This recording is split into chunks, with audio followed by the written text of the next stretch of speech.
Do you find yourself asking what type and amount of exercise is appropriate for me? And what foods should I be eating more or less of? Dr. Michelle Keske from Deakin University researches tiny blood vessels in our muscles called microvessels and their role in how the body responds to food and exercise. When these vessels don't function properly, it can lead to insulin resistance, a key early indicator of type 2 diabetes. Professor Keske's work has shown that both diet and physical activity significantly influence how effectively these microvessels function. I'm Ian Bunston. Welcome to Monday Matters. Welcome, Michelle. Great to have you here this morning. Thanks for having me, Ian. Michelle, what motivated you to focus your research on type 2 diabetes? So my family has a very strong family history of type 2 diabetes. I became very interested in it as a very young girl. My grandfather had diabetes. I was very intrigued as to why he wasn't eating the lollies that I was sharing with him when I would go to the shops. I was always very intrigued why he wouldn't eat the lollies that I would try and share with him. And it figured out he had diabetes. So from a very young age, I became very intrigued as to what type of foods we have to eat or not eat when we have diabetes. And he was also very physically active as well. When he lived a very, very long life, well into his 80s with diabetes. So it all started from my grandfather having diabetes. So, Michelle, your work and research explores blood flow to muscle. Can you explain why this is important? Yeah, so we know that people with type 2 diabetes are at higher risk of vascular disease. So we think often about heart health when we have diabetes, which is a very important factor to look after when you have diabetes. There's also small blood vessels in our eyes and our kidneys and our nerves as well that can get damaged with diabetes as well. But my research looks at these little tiny blood vessels in skeletal muscle, which are the blood vessels in our arms and our legs essentially, and they play a really important role as well in how we develop type 2 diabetes. So when we eat food, what happens is our body secretes the hormone insulin from the pancreas, and that hormone opens up these little tiny blood vessels in our muscle, and that helps store all the nutrients from our food into our muscle, and it stores there so we can use it later on. So they're very important for opening up and storing nutrients after a meal. We know that if you have diabetes, that they don't open up properly. And as a result of that, we don't store the food that we need in our muscles as quickly as we had hoped that they would. And we've actually also shown that these blood vessels don't open up properly very early on in the development of diabetes, well before you have diabetes. So they don't function properly when you have what's called pre-diabetes. So they play a really important role in our normal healthy living. If they don't open up properly when we eat food, it can lead to some metabolic problems later on. Now, Michelle, one area I get a little bit confused from time to time is the difference between type 1 and type 2 diabetes. Can you explain that to us? Yeah, so type 1 diabetes used to be called juvenile onset diabetes because it's more typically found in younger children. And this is where our immune system will come along and damage the pancreas, so the cells in our pancreas that make the hormone insulin. So that one's called type 1. We then have type 2, which typically is when we're a little bit older. That used to be called mature onset diabetes. And this is where our bodies don't respond to the hormone insulin. So slightly different. It's not autoimmune. And then we also have gestational diabetes, which is also found in women who are pregnant, where during the pregnancy they develop a unique form of diabetes. And typically that diabetes goes away once you've had the baby. But those people with gestational diabetes are more likely to develop type 2 diabetes later on. We don't typically use the word mature onset and juvenile onset anymore because there is a bit of blurring in those age cutoffs at the moment.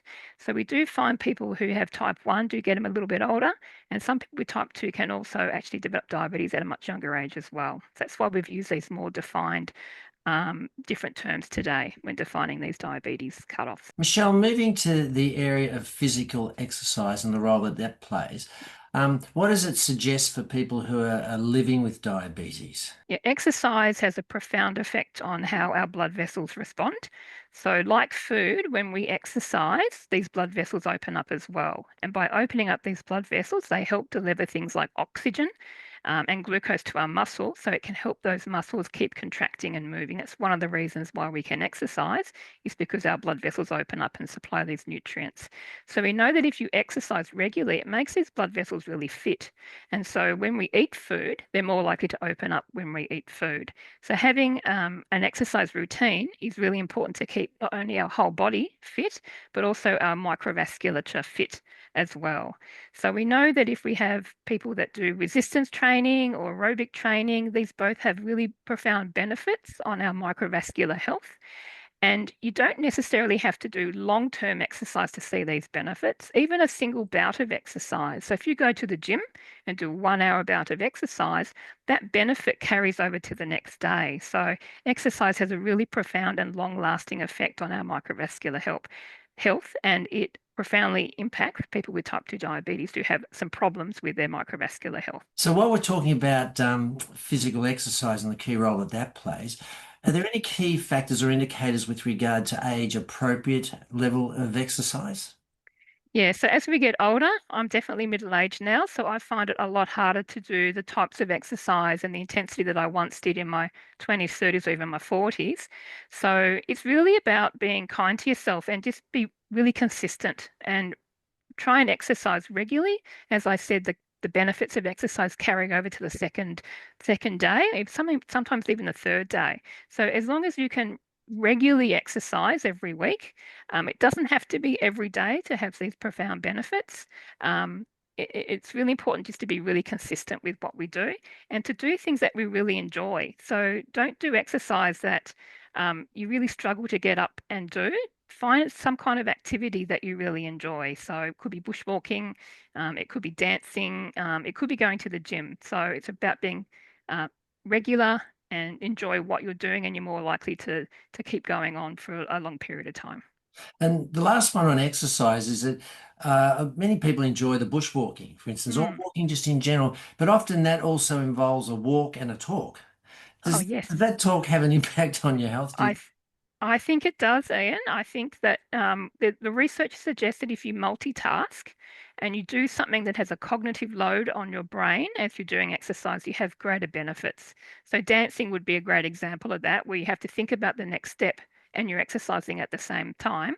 So also doing mathematical equations, trying to solve things in your brain while you're walking, or community walking as well. I think anything that involves dual tasking has greater benefits than just exercise alone. Absolutely.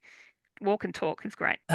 We've touched a little bit on nutrition just before, but what part does nutrition play in your research for type 2 diabetes? Plays a really big role. So when we eat our food, all the nutrients gets exposed to all our blood vessels. So basically, all our nutrients appear in our blood, and our blood basically bathes all of our blood vessels in our body. So what we eat actually bathes all our blood vessels. So it has a really important impact on how our blood vessels respond. So we know if you eat really high saturated fat in your diet, that can impact very quickly how poorly your blood vessels will respond to food. And we've just published a paper with my colleague, Dr. Gunveen Kaur, where she's shown that even eating food for high saturated food for 3 to 7 days is enough to have an impact on your blood vessel health. So it can happen very, very quickly. We also know that sodium, so salt, table salt, is not great for your microvascular health either. So if you have a lot of sodium in your diet, by simply cutting back a little bit of sodium by as much as 30%, so maybe cut back by a third, that can improve your vascular health as well and also improve your glucose regulation, particularly if you have diabetes. And also sugar, really simple sugars like glucose, also can very quickly and acutely impact your microvascular health as well. So things that you might find in like Coca-Cola, for example, or Fanta, like those really simple sugars. Another guest we've had on this program is Dr. Fergal Armstrong, and when we were talking about diet and nutrition with him, he basically was saying take salt and sugar off the dining room table. Mm, What do you yeah. think? Which is I, really what you've said, isn't it? it's essentially what I've said. Yes, we already have a lot of sugars and sodium hidden in our diet, so we don't need to add any more when we're actually at the table eating our dinner. So cutting it back definitely would benefit a lot of people. Michelle, what excites you most about your diabetes research, and where is your work going to head next? I think the thing that's exciting in my program of work at the moment is better detection and early detection of diabetes. Because if we can detect diabetes really early on, we can prevent it from progressing any further. So we're currently looking at whether we can have better ways of screening people in the community really early on with diabetes. So we're looking at whether a chocolate milkshake test rather than an oral glucose tolerance test, which is a 75-gram glucose load, is a better way of screening for diabetes because that's what we typically eat. We typically eat food that have carbohydrates, fats, and protein in it, which is what our milkshake has, and not just a really simple 75-gram glucose load. So the exciting bit about my research heading forward is trying to find a better way of screening for diabetes. It's also more enjoyable to consume. It's much more flavoursome than a glucose drink. And that will be able to detect not just only your risk of diabetes, but might actually also be able to detect whether your vascular health is better too by using this new milkshake that we're developing. So, Michelle, for those that are listening in who may think, oh, I wonder whether I might have the early stages of diabetes, are there any really clear indicators that we could pick up on? Yeah, that's a great question, Anne. I get this one a lot. Diabetes is often a very silent condition, so you don't know that you have it until you go to the doctor. If you do have symptoms, such as thirst, would be a classic example, that probably means you've had diabetes for a very, very long time. So it's not really about symptoms, it's about getting a regular checkup. I get checked up every 12 months to make sure that my glucose levels are within a healthy range. And if they're not, we've caught it early then for the doctors to then treat. So it's about going to the doctor every year and getting a blood test done to just check it. So, Michelle, before we leave this one, because I just had my recent blood test done and my sugars are up that little bit. And so, what would be your advice for the first initial reaction, with regard to going off particular foods? I'm doing my very, very best at this stage. My wife is helping me greatly. But what would you suggest? I would suggest both exercise and diet in combination. Definitely benefit more than one than the other. So just try and be just a little bit more active. Do something that you really enjoy doing to try and increase your physical activity. With the diet, just be really kind to yourself. Just pick one thing that you think that you know that you can change, whether that's dropping the amount of sugar that's in your diet, the amount of saturated fat that's in your diet, or the sodium may be an easier one for you to drop or reduce to help reduce your risk later on. Michelle, this is a fascinating conversation. And there's been lots of ideas going forward with regard to helping in this area if we do feel as though that we've got the onset of diabetes. But can I come to you personally? Are there particular things that you do for exercise and diet that you've found helpful? So I grew up on a farm in Tasmania, so I'm a very big believer in fruit and vegetables. So I definitely grew up in a family where we would have a protein and three veg on the plate and lots of fruit as well. So I am a very big advocate for fruit and vegetables in my diet. With exercise, I'm a little bit older now and can't exercise at the intensity that I once did. So I now have gone down the route of more enjoyable things that I want to do. So I took up dancing 2 years ago, which I really enjoy. You don't even know that you're exercising half the time. And it has that cognitive load as well, which is really great for my brain health as well. So for all those who enjoy the movement, the music, and the dancing, that could be a good way going forward. That's right. Michelle, or Dr. Michelle Leske from Deakin University, being our guest here at Monday Matters today. Thank you very much for making this conversation about diabetes so interesting for us. Thanks so much, Ian.